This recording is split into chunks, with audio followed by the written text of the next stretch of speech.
Kids are back to school, which means you're going to be seeing plenty of school buses all over the place. Of course, there's always questions year in and year out about driving with school buses on the road.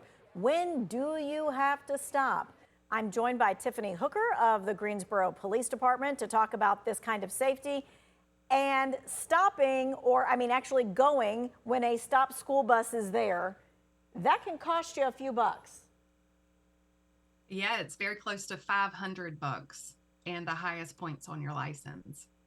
Okay, so none of us want to have to pay a fine, and none of us want to think about not being safe with those students. So it's a twofold thing. We want the students to be safe, and we want to make sure that we keep money in our pockets. So let's talk about when we need to stop for a school bus. So we're going to run through a couple of different scenarios so folks at home can see.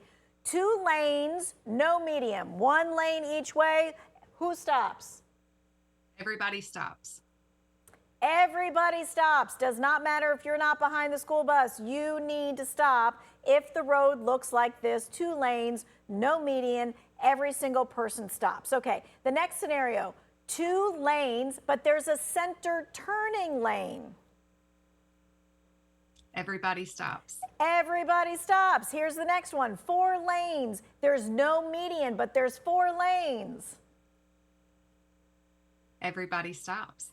Everybody stops. So really, there's only one scenario where everybody does not have to stop. And that scenario is if you have a median in between those lanes. So who has to stop, though, if there's still a median in between those lanes?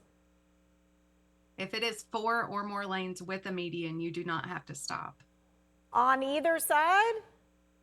If you're going the same direction as the school bus, you do always have to stop. If you're going the opposite direction and there's either a center turn lane or a median with 4 or more lanes, the opposite direction can proceed with caution.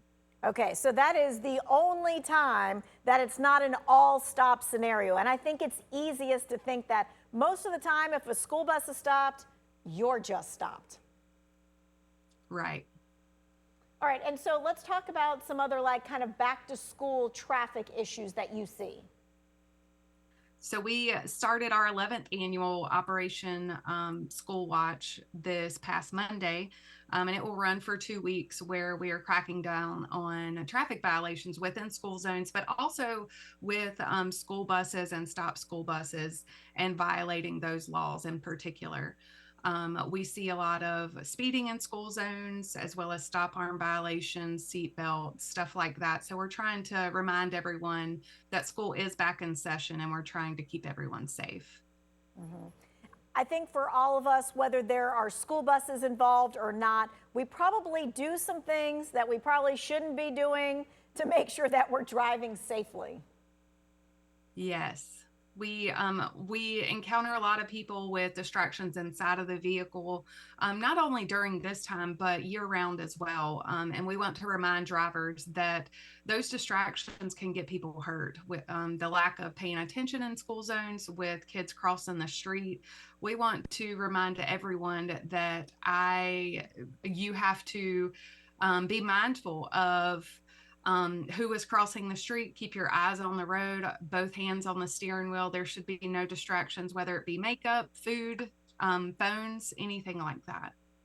Okay. For those who may be crossing the street, that kind of thing, pedestrians are supposed to have the right of way in those walkway areas, but all pedestrians probably need to take a second beat too.